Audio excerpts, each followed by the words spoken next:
Bonjour à toutes et à tous et bienvenue dans cette nouvelle vidéo consacrée encore une fois à l'univers des nouvelles technologies. Mais aujourd'hui, on va faire un point sur la chaîne. Donc ça va être une vidéo qui va être essentiellement dédiée à ceux qui me suivent régulièrement et qui veulent avoir un petit peu plus d'informations sur ce qui se passe sur la chaîne, sur ce qui s'est passé en 2021, puisqu'on va faire le point de 2021. J'ai ma tablette juste là avec toutes mes notes dedans. Et normalement, grande nouvelle aussi, je vais pouvoir vous sortir des vidéos sans être obligé de les retourner 10 fois parce qu'elles étaient floues.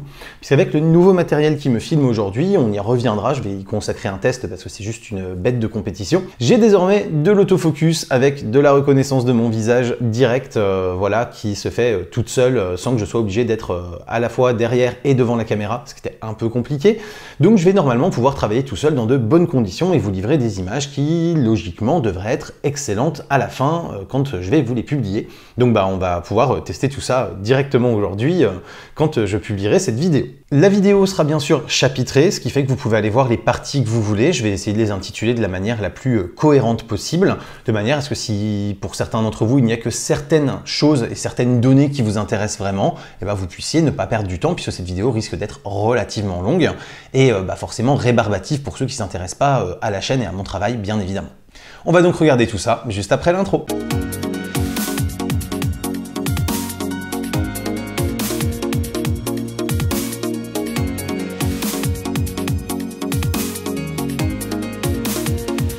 Alors déjà en termes de démographie, on est sur 30,7% de femmes pour tout le reste d'hommes. Ce qui fait qu'avec presque 70% d'hommes, on reste encore sur des spectateurs majoritairement masculins. Et en plus, les femmes sont essentiellement présentes en plus grande partie sur les livres audio. Ce qui fait que quand on élimine les livres audio de la balance, on se retrouve quasiment avec 85 ou 90% de public masculin sur la chaîne. Et je trouve ça dommage parce que ça montre à quel point le public féminin s'intéresse encore extrêmement peu aux nouvelles technologies et donc à quel point globalement l'audience reste très masculine dès qu'on parle de technologie ou de photographie. Et je trouve ça dommage parce que c'est un peu symptomatique de notre société actuelle, avec aussi des études en termes de technologie. Les écoles d'ingénieurs ont du mal à avoir des femmes, des choses comme ça. Et on milite pour la parité au quotidien et on voit bien que dès que les centres d'intérêt se définissent, il y a déjà un formatage social qui fait que c'est plutôt les hommes qui vont s'intéresser au domaine technologique et c'est vraiment, c'est dommageable, je trouve.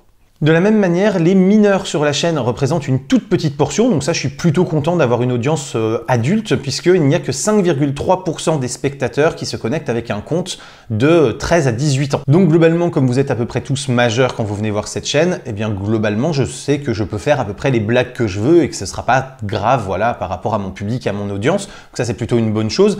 Et puis ça m'évite aussi peut-être d'avoir certains dramas ou certaines réactions trop prépubères. Sans être désagréable envers les personnes trop jeunes. Mais en tout cas, il y a peut-être une certaine maturité qui permet d'avoir aussi une communauté et des commentaires qui soient un petit peu plus intéressants et un petit peu plus posés. Et surtout, encore une fois, le public mineur qui vient me voir, c'est essentiellement sur les livres audio également, ce qui fait que, en gros, sur les autres vidéos, j'ai quand même 95-96% de personnes qui ont plus de 18 ans.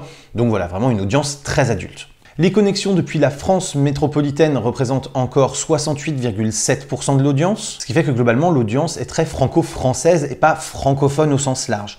Cependant, il y a quand même encore presque 32%, donc 31,3% si je compte bien, qui vient d'autres pays et essentiellement des pays francophones. Et donc si je reprends le classement, dans l'ordre, les 4 premiers pays en fait sont le Maroc, la Belgique, le Canada et l'Algérie. Et en sachant que vraiment ils se partagent des miettes, et donc après c'est très éclaté une fois qu'on sort de la France, puisque l'Algérie n'est déjà plus qu'à 2,9% des vues. Donc on voit vraiment que c'est extrêmement éclaté entre tous les autres pays après, et qu'il n'y a pas vraiment de gros autres pôles francophones qui viennent me regarder. Donc en gros, j'ai pas vraiment spécialement une communauté suisse, une communauté belge, une communauté canadienne qui vient me regarder régulièrement. Quelques autres stats en vrac, alors là je vais avoir beaucoup le nez sur l'écran parce que franchement, à prendre tout de tête c'était extrêmement compliqué. Mais on a 95,1% des vues qui continuent d'être réalisées par les non-abonnés. Donc ça veut dire seulement 4,9% des vues qui sont réalisées par des gens qui sont abonnés à la chaîne. Quand on prend les 952 000 vues que j'ai faites cette année, qui sont en baisse de 12% par rapport à l'année dernière, et ça veut dire que les 21 000 abonnés à la chaîne n'ont regardé que 46 648 fois la chaîne cette année.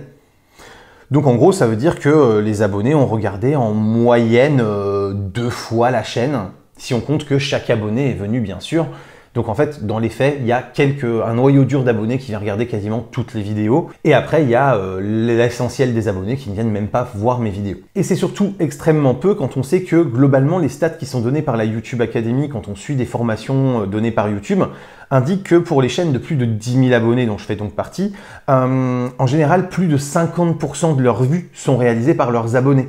C'est-à-dire que, en général, quand vous commencez à avoir une chaîne de 10 000 abonnés ou plus, vous avez vraiment une communauté assez soudée, assez régulière, avec les mêmes personnes qui viennent vous voir et qui reviennent de manière récurrente. Et bah moi, c'est pas du tout mon cas. Donc encore une fois, parce que la chaîne est extrêmement hétéroclite, qu'il y a de la photo, des tests de matériel, des tutoriels, les domaines informatiques et photographiques sont quand même assez larges quand on regarde tous les thèmes qui sont abordés. On y rajoute aussi les livres audio et les vlogs de voyage, ce qui fait que effectivement, il peut y avoir beaucoup de publics différents qui s'abonnent à la chaîne et qui attendent juste là où les petites pépites qui les intéressent. Parce que même dans le domaine informatique, par exemple, je sais qu'il y en a plein d'entre vous qui sont abonnés uniquement pour la partie Synology et qui n'en ont rien à foutre quand je vais faire un tuto en rapport avec Lightroom, Photoshop, avec Chrome ou avec Windows par exemple. Donc forcément, ça limite aussi l'impact après des notifications sur cette audience pour qu'ils viennent voir mes vidéos. Ensuite, autre donnée importante, même si là c'est clairement dans les moyennes de YouTube, sur mes abonnés, je n'ai que 16,2% qui ont activé les notifications. Ce qui fait que de base, déjà, quand je sors une nouvelle vidéo, je n'ai que 3500 abonnés environ qui vont recevoir l'information que j'ai publié une nouvelle vidéo. Et les 17 000 autres, en gros, ou 18 000 autres qui, eux, ne seront pas du tout mis au courant de la nouvelle vidéo par notification. Et donc, s'ils ne viennent pas sur YouTube volontairement pour voir un peu ce qui s'y passe et qu'ils ne montent pas un peu dans leur page d'accueil parce qu'ils viennent à peu près au moment où j'ai publié une vidéo, en gros, ils passeront totalement à côté et ils ne seront pas prévenus. Cette année, mes spectateurs ont regardé 58 000 heures de vidéos. C'est seulement en baisse de 4% par rapport à l'année dernière. Et mine de rien, ça représente quand même 6,62 ans. C'est-à-dire qu'en moyenne, pendant toute l'année, j'avais presque 7 spectateurs en permanence qui étaient devant une de mes vidéos, ce qui est quand même assez énorme. Et là, pour le coup, on constate bien que globalement, donc, mon temps de rétention était un peu meilleur, puisque si mes vues sont en baisse de 12% et que mon temps de visionnage n'est en baisse que de 4%, ça veut dire que chaque personne qui est venue sur la chaîne est restée un petit peu plus longtemps. Donc je suppose que en termes de format, en termes de qualité d'image, de qualité de son, de montage, de mise en forme et de sujets aussi abordés, visiblement les vidéos plaisent un peu plus d'année en année et donc de gagner comme ça un peu de watch time même si mes vues n'augmentent pas. Et encore une fois, en termes de stats en baisse, j'ai gagné 3800 nouveaux abonnés cette année, ce qui est une baisse de 400 par rapport à l'année dernière. Mais donc globalement, même si l'année est en demi-teinte, puisqu'il y a des stats qui sont en baisse, la chaîne n'a pas été en croissance, je fais en fait presque aussi bien qu'en 2020, alors qu'en 2020, j'avais vraiment bénéficié de l'effet Covid. On le voit vraiment sur les graphiques où il y avait une grosse augmentation de vues, de watch time, etc. Pendant la période de confinement où on voit bien que les gens, ils étaient chez eux, ils n'avaient pas le droit de sortir, ils se retranchaient sur YouTube et que maintenant que la vie a repris globalement son cours, les gens ont moins de temps à passer sur les réseaux sociaux et sur les sites de vidéos. Et donc finalement, s'il n'y avait pas eu l'effet Covid l'année dernière, j'aurais eu des stats moins importantes, mais j'aurais sans doute eu une croissance par contre par rapport à l'année dernière, cette année. Donc voilà, il y a vraiment cet effet Covid aussi à prendre en compte qui fait que globalement, même si les stats sont en baisse, je suis quand même relativement satisfait du résultat global de cette année 2021. Et à noter également que YouTube continue de trouver que mes vidéos n'ont pas besoin d'être recommandées, ne sont pas suffisamment bonnes ou bien vues par les spectateurs en termes d'algorithme pour être recommandées. Puisque là, je vais encore reprendre les chiffres que j'ai d'ici. Les suggestions de vidéos ne représentent déjà que 11% de mes vues, c'est-à-dire que j'ai quand même 89% de mes vues qui sont faites en dehors des suggestions de vidéos faites par YouTube aux spectateurs et aux internautes qui viennent sur le site. Mais en plus, sur les 50 vidéos qui ont le plus suggéré mon contenu, il n'y en a que 3 qui ne sont pas de moi. C'est-à-dire qu'il y a 47 vidéos qui suggèrent mon contenu qui sont en fait déjà de moi et donc où les gens m'ont déjà trouvé par leurs propres moyens, ou sont déjà abonnés, ou m'ont trouvé par des réseaux sociaux et des partages quelconques pour pouvoir ensuite avoir mon contenu qui leur est recommandé. Donc autant dire qu'en gros mon contenu, si vous n'êtes pas déjà sur ma chaîne et déjà sur une vidéo à moi, vous avez quasiment aucune chance de le voir si vous n'êtes pas un abonné, quoi. Donc c'est quand même assez terrifiant de voir à quel point l'algorithme met comme ça une muraille de Chine, un stop à tout nouvel entrant et à quel point c'est extrêmement compliqué si les gens ne partagent pas massivement mes vidéos, en gros, de réussir à développer une audience et d'être plus connu qu'avant, quoi. Et en plus, oui, la petite blague quand même, c'est que les 3 qui sont pas de moi, elles sont à la 42, 47 et 49e position. C'est-à-dire que vraiment, elles sont très loin dans le classement, elles ne représentent que quelques dizaines de vues dans l'année sur les presque 1 million de vues que j'ai faites. Donc si je dois résumer, en gros, pour me trouver sur YouTube, il faut déjà m'avoir trouvé sur YouTube. Merci YouTube. Alors on va faire un petit point sur les objectifs 2021 pour voir s'ils ont été ou non réalisés. Donc déjà, 1 500 000 vues, bah vous l'avez entendu, échec, hein, je ne suis qu'à 952 000 vues. En même temps, c'était très ambitieux par rapport à une année avec l'effet Covid de vouloir être encore en croissance de presque 50%. C'était quand même beaucoup. 6 000 nouveaux abonnés, échec. Là, même constat, hein, vouloir une croissance d'abonnés de quasiment 50% supplémentaire, parce que j'en avais fait à peu près 4 000 l'année dernière. Un peu plus de 4000 même l'année dernière, 4200 je crois. Forcément c'était assez ambitieux sur une année où il n'y allait pas forcément réavoir les mêmes confinements et des choses comme ça. Donc il n'y en a eu que 3800, mais c'est déjà pas si mal finalement par rapport aux 4200 d'une année Covid.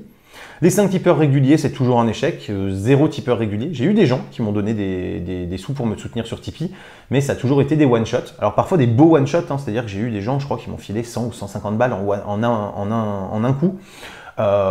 Et clairement, ça fait plaisir, ça fait rentrer un petit peu de sous, ça permet de financer une partie du matériel qui est en train de me prendre en ce moment en vidéo.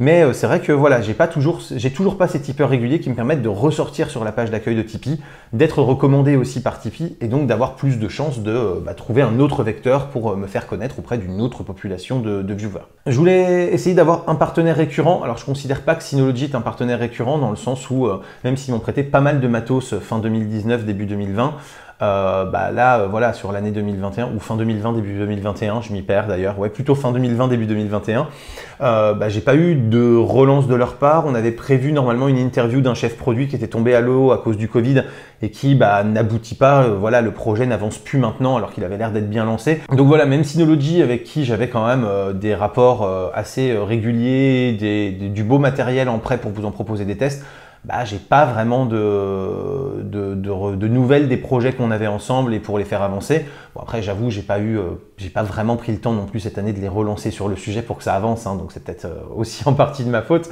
Mais voilà, tout ça pour dire que j'ai pas vraiment de partenaire récurrent, de marque récurrente, encore moins donc de sponsor, puisque encore une fois, comme mes vidéos sont très très aléatoires en termes de nombre de vues et en termes de communauté qui vient les voir, c'est extrêmement compliqué de se vendre pour un sponsor parce qu'il ne sait jamais si je vais faire 150 vues ou 45 ou 50 ou 80 000 vues, si le produit plaît ou pas, et voilà, et si le sujet de la vidéo plaît ou pas.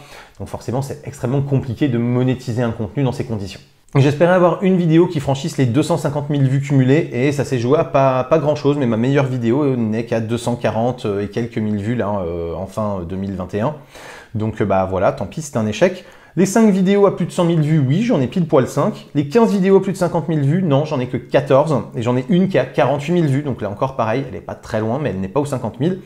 Et les 30 vidéos à plus de 20 000 vues, là par contre, oui, c'est là qu'on voit quand même que j'ai pas mal de vidéos qui marchent correctement, en tout cas correctement à mon échelle, hein, on parle de seulement 20 000 vues, puisque j'ai 42 vidéos qui ont franchi les 20 000 vues.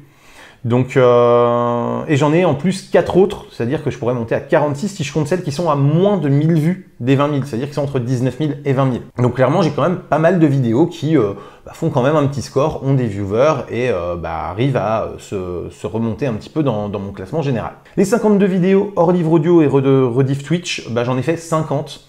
Donc c'est quand même pas mal, en sachant que j'ai eu vraiment des moments de tournage difficiles.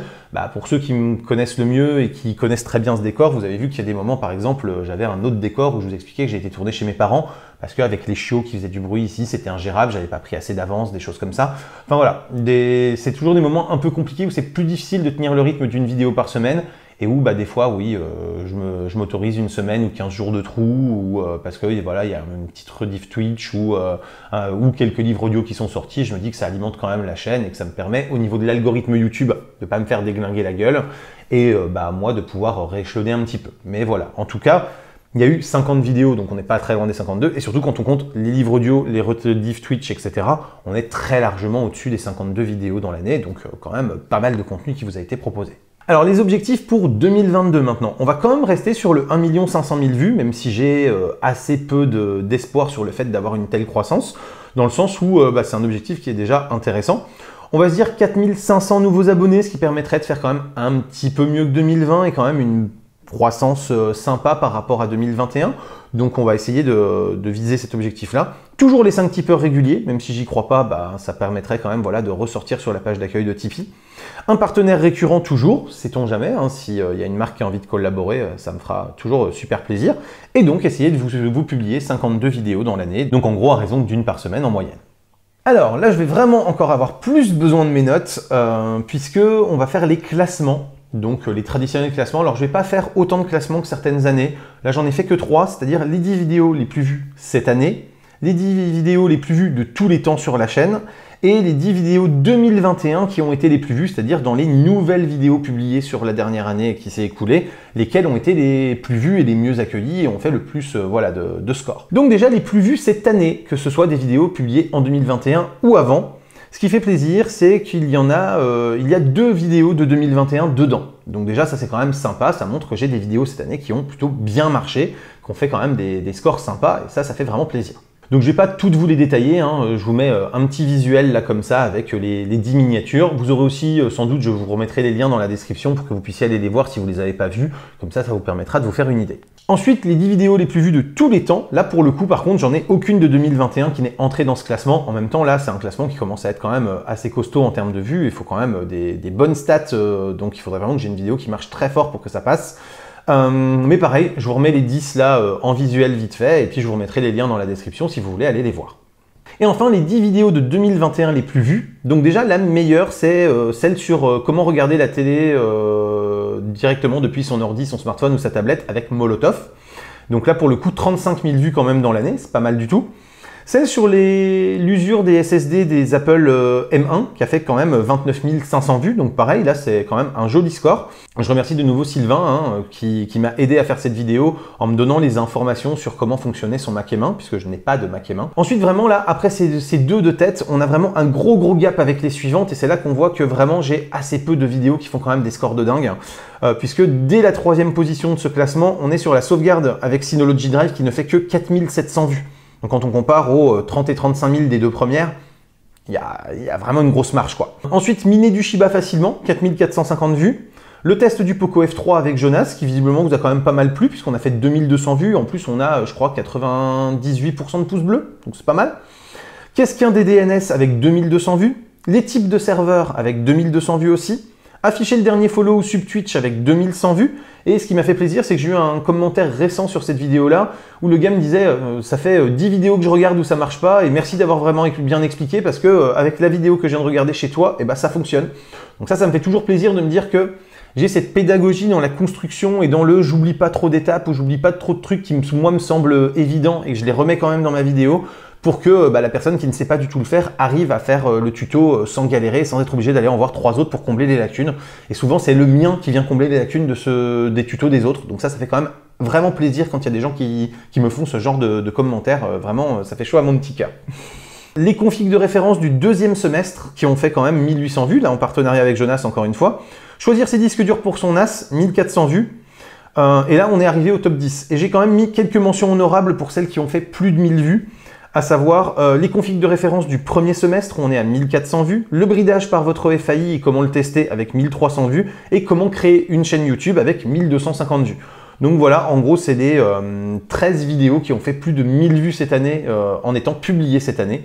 Donc en sachant que y en a certaines qui sont avantagées par rapport à d'autres quand même, puisque une vidéo qui est sortie début janvier, une vidéo qui est sortie début décembre, forcément, celle de début janvier a eu quand même plus le temps de faire 6000 vues que celle de début décembre. Mais bon, voilà, c'est le propre de tout classement, il peut y avoir des biais, il y a celui-là. En tout cas, voilà pour la publication 2021 et ce qui a le plus marché. Quelques petites infos en vrac pour ceux qui ne l'avaient pas vu. Déjà maintenant, toutes mes vidéos depuis début novembre sont sous-titrées en français et en anglais. Je vais d'ailleurs faire un tuto sur le sujet, sur comment je m'y prends pour que ça ne prenne pas non plus des dizaines d'heures de plus pour chaque vidéo. À voir si dans le temps, ça me permet de développer une certaine audience internationale, puisque je traduis mes titres, mes descriptions, et je mets des sous-titres de mes vidéos en anglais.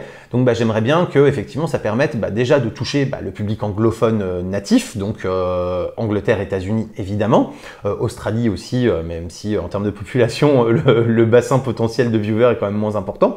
Et bien sûr que ça puisse permettre aussi à tous les internationaux qui parlent anglais, qui sont suffisamment à l'aise avec l'anglais, les pays nordiques, voilà, des choses comme ça, de pouvoir vraiment venir aussi voir mes vidéos.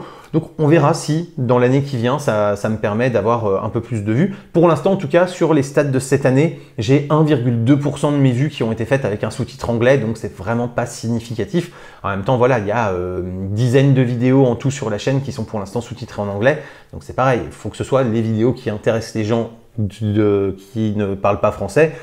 Et donc, ça réduit aussi le champ des possibles. Donc, on verra si sur l'année prochaine, ça contribue ou pas un peu plus à la croissance de la chaîne. Ensuite, j'ai eu quand même des pompages de mes vidéos. Donc, si vous êtes des habitués de la chaîne, vous avez aussi remarqué normalement que j'ai mon petit logo qui apparaît un peu partout maintenant quand on voit pas ma gueule pour justifier que c'est mon contenu quand il est pompé.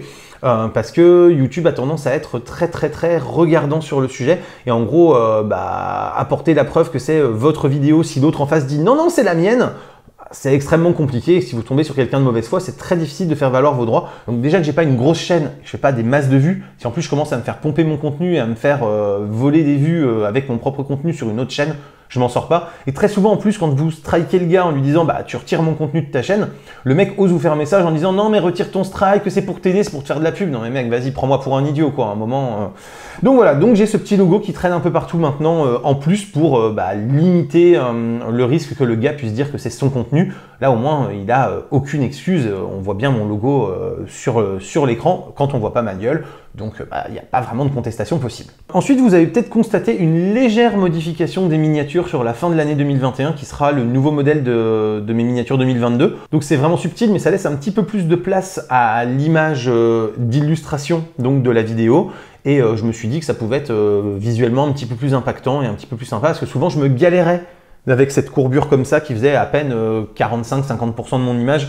Je me galérais pour réussir à faire tenir ce que je voulais et que ce soit bien visible dans la partie illustration.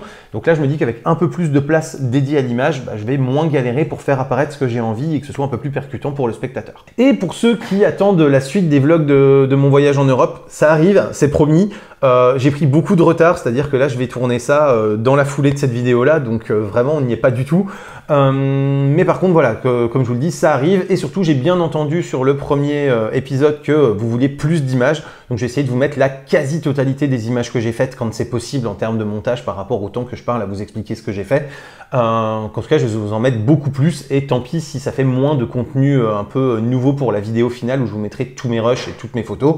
Mais au moins, voilà, ça vous permettra d'avoir un peu plus de contenu et d'illustration lorsque je vous raconte mon aventure. Ensuite, j'ai décidé de faire une petite catégorie spécifique avec les winners de 2021. Donc, c'est-à-dire que, en gros, c'est ceux qui font que il faut apprendre à prendre du recul et à savoir rester calme, dans le sens où c'est ceux qui vous font des remarques extrêmement désagréables, qui vous insultent, qui vous font des remarques alors qu'en fait, on se demande s'ils ont vu la vidéo, quoi, parce que vous en parlez dans la vidéo et ils vous font une remarque du genre « Ah, t'as oublié de dire ça ?» Si je l'ai dit. Ou « Ah, il y a ça qui se passe quand je le fais. » Oui, je t'avais prévenu. Enfin, voilà. Donc, j'ai essayé de faire une petite compilation quand j'y pensais, en sachant qu'il y en a certains qui ont delete à la suite de ma réponse leur message avant que je puisse se screener, en fait, avant que j'ai la présence d'esprit de le screener. Donc, je vous en parlerai parce que je les ai en tête et je me les suis renotés après en voyant que je ne pouvais plus les screens. Mais voilà, c'est dommage, en sachant bien sûr que je vais cacher tous les pseudos, parce que le but c'est pas après de retourner les voir en leur disant qu'ils sont débiles ou que c'est des connards ou quoi que ce soit. Le but c'est juste de se marrer un petit peu pour voir un petit peu aussi tout ce qu'on subit au quotidien quand on a une chaîne YouTube et qu'on est exposé publiquement. Donc déjà, il y a ceux qui vous prennent de haut alors qu'ils ne comprennent pas la vidéo, ou qui pensent que c'est vous le problème, ou qui n'ont juste rien suivi. Donc par exemple, dans la vidéo sur comment miner du Shiba Inu, j'en ai un qui me dit « Le fichier contient un virus ou un logiciel malveillant ». Et je lui réponds, bah ouais, t'as dû être super attentif à la vidéo, parce que je mets un gros message écrit dans la vidéo qui met que ça peut être pris comme un virus ou un fichier malveillant par votre antivirus et qu'il faut le désactiver ou le mettre en zone blanche pour pouvoir utiliser un mineur. Donc je veux dire, si tu as regardé la vidéo et que tu as été un minimum attentif, normalement tu peux pas me dire « Ah, attention, il y a un virus !» Bah ouais mec, je t'ai prévenu en fait que ça allait être analysé comme un virus par ton antivirus. À un moment, faut essayer de rester un minimum attentif. Ensuite, j'en ai un sur la vidéo où j'expliquais comment utiliser un ISO dans Windows assez facilement, puisqu'il y a des fonctions qui sont déjà intégrées à Windows, qui me dit « L'art de vouloir installer Windows 7 sous Windows 10, chapeau bas ». Le mec, il te prend de haut. Et donc, je lui dis « C'est bien, champion, t'as tout compris », dans le sens où c'est juste que la seule ISO que j'avais encore de disponible, c'était une ISO d'un vieux Windows 7. Donc, ça permettait de montrer avec un fichier ISO sur un disque comment monter l'image ISO dans Windows. Mais ça n'avait pas vocation à expliquer comment installer Windows 7 avec Windows 10, quoi. Faut arrêter d'être débile. Et le mec est tellement premier degré, a tellement zéro abstraction qu'il n'est pas foutu d'avoir compris ça, quoi. Après, on a discuté et il a enfin compris et admis qu'effectivement, il n'avait pas pigé et qu'il était en mode premier degré. Et bon, quand vous lisez ce message-là, vous avez limite envie de dire, mais il y a des baffes qui se perdent, quoi. Ensuite, sur les SSD des Apple M1, j'en ai un qui met « Le calcul est foireux. J'ai un MacBook Pro M1 8 Go de RAM, 512 Gb de stockage et j'ai consommé 257 Gb en 6 mois. D'après la formule, mon SSD serait déjà proche de la mort. » Et donc je lui mets « Ah bah oui, effectivement, si tu confonds les gigaoctets et les téraoctets, c'est ton calcul qui est foireux, mais le mien est bon. » Et donc bah là, pareil, en gros, le mec te dit calcul foireux, donc vraiment, en gros, il te dit tu dis de la merde, alors qu'en fait, c'est juste lui qui sait pas compter, qui confond des notions et qui n'a pas respecté le calcul tel qu'on lui a utilisé.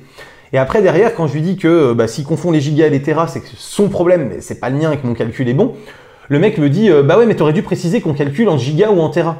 En fait, le calcul, c'est exactement le même. C'est-à-dire que si tu calcules en gigas, à la fin, tu as un nombre de gigas de durée de vie et tes mois de durée de vie en conséquence. Si tu calcules en téra, tu as le même nombre de téras en durée de vie et tu as la même durée de vie en conséquence. En plus, le mec insiste sur le fait que c'est mon calcul qui est foireux, alors que c'est juste lui qui a rien bité, quoi. Ensuite, il y en a aussi qui ne supportent pas qu'on dise du mal en fait de la marque et qui te disent par exemple « Tu fais dans la boule de cristal ?» avec des gros smileys en mode « Je me fous bien de ta gueule ». Parce que bah voilà, ils ne veulent pas croire au fait que même si c'est Apple, ça reste de la technologie SSD hein, et il n'y a pas de miracle. Hein, Apple n'a pas développé sa propre technologie SSD miraculeuse qui fonctionne différemment des autres. Et donc bah, ils considèrent que vous êtes devin quand vous annoncez des calculs et des choses comme ça et des durées de vie. Alors que bah, là maintenant, je commence à avoir des retours de certains utilisateurs qui avaient vu ma vidéo et qui reviennent pour me donner des infos sur le vieillissement et où effectivement on voit bien que une fois que le calcul que j'avais fait est un peu dépassé, ils commencent vraiment à voir les réallocations sur leur SSD qui est clairement en toute fin de vie. Et donc mon calcul, alors aux approximations près liées à la technologie et à la robustesse du SSD en lui-même, mais globalement est quand même extrêmement pertinent et que l'alerte que j'avais faite, pour ceux qui sont des gros consommateurs de données, était particulièrement adaptée. Et vous avez aussi ceux qui ne cherchent pas plus loin ou n'arrivent pas à appliquer le tuto et vous mettent « c'est de la merde, ça ne marche pas ». Alors que par exemple le chapitrage de vidéo, vous le voyez très bien en dessous, ça marche très bien, il n'y a aucun souci. Donc voilà, et en plus, même quand vous avez un commentaire épinglé qui explique pourquoi ça peut ne pas marcher sur certaines petites chaînes qui n'ont pas assez d'abonnés, etc., et le commentaire épinglé n'est même pas lu, alors que le gars va écrire un commentaire, et la première chose qu'il y a juste en dessous de la case d'écriture, c'est le commentaire épinglé. La moindre des choses, c'est au moins de lire ce commentaire épinglé avant de répondre, quoi. Un peu de sérieux, quoi. Ensuite, j'en ai un aussi, alors là, c'est un de ceux que je n'ai pas pu screener, qui me dit, tu dis MIUI pour l'interface de Xiaomi sur ses téléphones. Si tu veux te la jouer anglophone, il faudrait dire MIUI. Et voilà, et avec un petit smiley qui regarde vers le ciel du genre arrête de vouloir essayer de parler anglais alors que t'es mauvais en anglais. Alors oui, je suis mauvais en anglais, ça c'est un fait. Mais en attendant, quand je lui ai expliqué pourquoi ça se disait MIUI, et que je lui ai même linké des vidéos anglaises ou américaines où ils disent bien MIUI ou MIUI, eh il a effacé son message et ma réponse avant que je pense à le screen. Donc c'est dommage. Mais voilà, vous avez des gens comme ça qui en fait se permettent de vous reprendre alors qu'ils ne sont même pas sûrs que ce qu'ils disent est juste en fait. Et ça c'est assez incroyable. La moindre des choses c'est au moins d'aller vérifier comment ça se prononce avant de dire que, que je le prononce pas correctement. J'ai aussi eu un dislike avec comme message sur la solution que j'ai faite au dernier Popcorn Garage X Sci-Fi avec on voit pas quel objet correspond à quel film. Et donc le mec il me dit pouce rouge, ta solution c'est de la merde. Alors qu'en fait, en jouant au jeu, à chaque fois que vous rentrez le film, il vous met un petit pin comme ça avec un petit effet de halo pour vous dire quel est l'objet qui correspond au film. Et là pareil, le message a été effacé dans la foulée, donc je suppose que le gars ensuite a quand même été joué et donc s'est rendu compte qu'en fait il n'y avait pas besoin moi de le préciser puisqu'il allait le voir lui-même en rentrant les réponses. Mais en attendant, voilà, le premier truc c'est je te critique, je ne vais pas tester, je ne regarde pas, je ne cherche pas plus loin. Je vois un truc, je te dis tout de suite, je te le mets dans la gueule, quoi. Donc là encore, comme je vous disais, j'ai vu la notif, mais quand j'ai cliqué sur la notif, impossible de screen puisque c'était déjà effacé, le message n'était plus disponible. Ensuite, j'en ai un quand même aussi qui m'a beaucoup fait rire, qui me met sur la vidéo pour envoyer les SMS qui sont des spams et les appels qui sont des spams à un service spécialisé. Il me met « Je ne suis pas un expert du portable, mais vos explications sont trop rapides. Les écrans floutés et les images qui passent trop vite rendent votre vidéo absolument pas pédagogique, même si cela part d'une bonne intention. » Donc vraiment là, en gros, mec, tu sais pas faire des tutos, t'as fait de la merde. Ensuite, il renchérit. Les choses qui paraissent les plus simples ne le sont pas toujours pour les autres, et il est souvent plus difficile d'expliquer une chose simple que le contraire. On est bien d'accord là-dessus. J'ai mis en pause plusieurs fois, je suis revenu en arrière, mais cela va trop vite et vos écrans floutés n'aident pas à comprendre les manipulations. Du coup, et comme je n'ai rien compris, je me suis contenté de bloquer l'expéditeur du SMS sur mon portable et je n'ai pas pu le déclarer au 33 700. Si je suis le seul à ne pas comprendre, c'est soit que je suis trop con, ou que beaucoup d'autres personnes n'ont pas voulu prendre la peine de vous dire que votre vidéo n'est pas claire. Maintenant, si mes remarques ne vous interpellent pas, c'est dommage pour vous. Alors, cette personne-là, je vous ai passé toutes les discussions qu'on a eues, mais en gros, tout ce que j'ai flouté, ce sont les personnes de mon répertoire, pour que vous n'ayez pas leur nom, ce qui me semble quand même être la moindre des choses en termes de confidentialité, et leur numéro de téléphone. C'est-à-dire que les seules choses que j'ai floutées, c'est ça, c'est des noms et des numéros de téléphone, de messages qui n'ont rien à voir, de gens qui n'ont pas à apparaître dans la vidéo.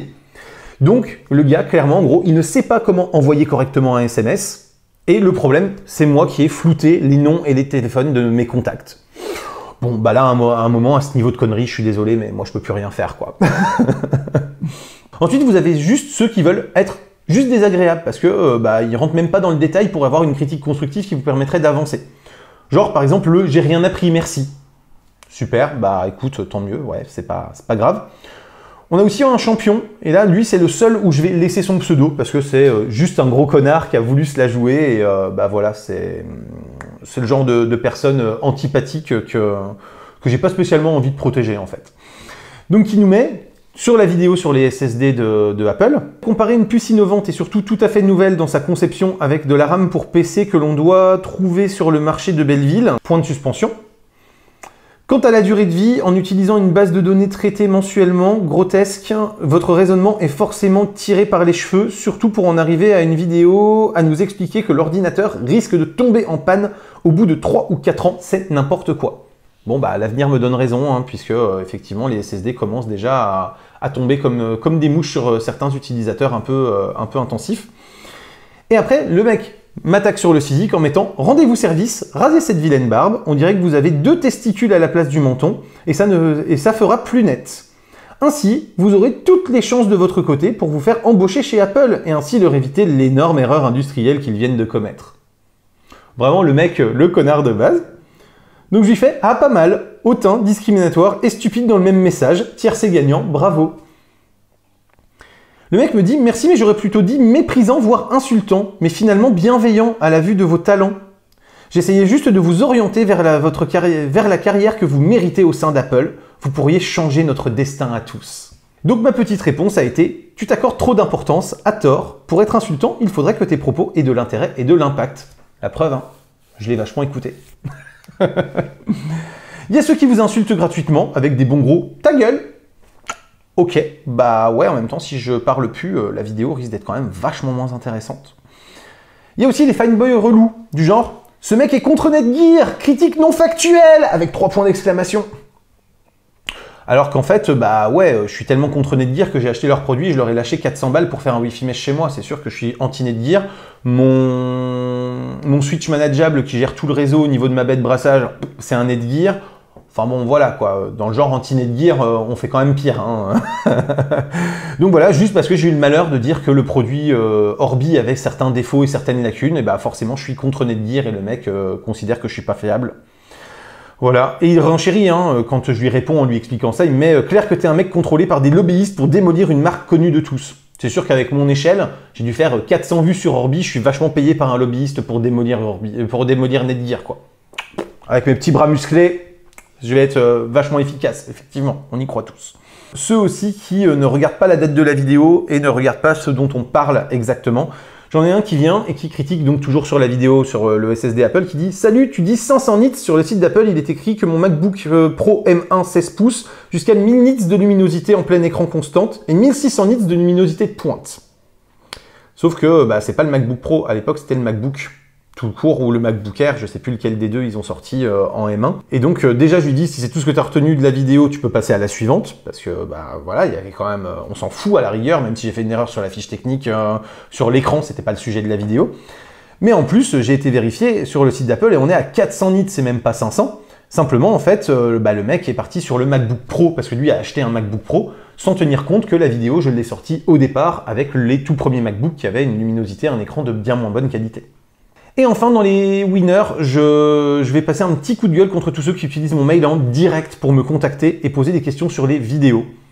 Alors que mon mail, en plus, est bien indiqué comme proposition commerciale uniquement. Donc, c'est vrai que entre les commentaires dans les vidéos, Facebook Messenger, Instagram, Twitter, LinkedIn, il n'y a pas assez de moyens de me contacter et il faut vraiment venir me spammer sur mon mail perso. Ouais, je comprends effectivement que ce soit compliqué de faire autrement. On va passer à la catégorie pognon, où je vais vous faire un petit peu le récapitulatif donc des rentrées d'argent de cette année via la chaîne, en sachant donc que, comme je vous le dis tous les ans, hein, c'est bien les revenus bruts. Donc là-dessus, il faut décompter tout ce que je paye en impôts divers et variés. Et donc en gros, on est entre 30 et 50% de moins après, une fois que tout est payé. Donc YouTube m'a rapporté 2661,44 €. Les revenus Amazon sont en très nette baisse sur la fin d'année. Donc vous savez, c'est tous les liens sponsorisés que je mets dans mes descriptions. C'est-à-dire qu'ils ont changé leur barème en fait pour faire un barème progressif, ce qui fait que quand vous êtes comme moi un petit qui leur apporte assez peu de flux, vous avez des barèmes qui sont très bas, qui sont de l'ordre de 1, 1,5, 2% du prix de vente hors taxe. Alors que si vous êtes des gros qui brassez beaucoup de public et qui leur envoyez beaucoup de clients, vous allez petit à petit remonter dans le barème et avoir 5, 6, 7% sur les ventes. Donc pour ceux qui sont comme moi des tout petits, ça va être une baisse énorme des revenus. Donc pour l'instant, ça se sent assez peu parce que ça n'a changé que récemment, donc ça se sent sur le barème de novembre et de décembre uniquement. Et ça m'a donc rapporté 913,61 € cette année. Mais donc l'an prochain, je pense que si j'ai 300 ou 400 balles de comme Amazon, ce sera vraiment le bout du monde. J'ai mes royalties LinkedIn Learning qui continuent de tomber un petit peu, qui ont représenté 439,74 €. J'ai donc eu 159,39 € via Tipeee, avec, comme je vous disais, que des tips ponctuels. Il y a eu 2 sponsors cette année aussi qui m'ont rapporté 265,92 € et donc un total de 4440,10 €, soit seulement 150 € de plus que l'année précédente et donc bien moins, encore une fois, comme je vous le disais, une fois qu'on décompte les 30 à 50% d'impôts qui sont pris. Et surtout avec de grosses dépenses cette année, puisqu'il y a eu une nouvelle carte graphique pour pouvoir mieux enregistrer sans que j'ai des lags, parce que j'avais très régulièrement, dès que j'utilisais un Photoshop, un Lightroom, des gros lags parce que la carte graphique était sur les genoux et n'arrivait pas à enregistrer en plus de faire les calculs du programme, ou quand je voulais jouer, c'était juste intenable. Alors c'est pas suffisant finalement, hein, mon processeur reste encore quand même un peu trop anémique, ça va falloir que je le change, mais là, au niveau finance, c'est pas possible pour l'instant.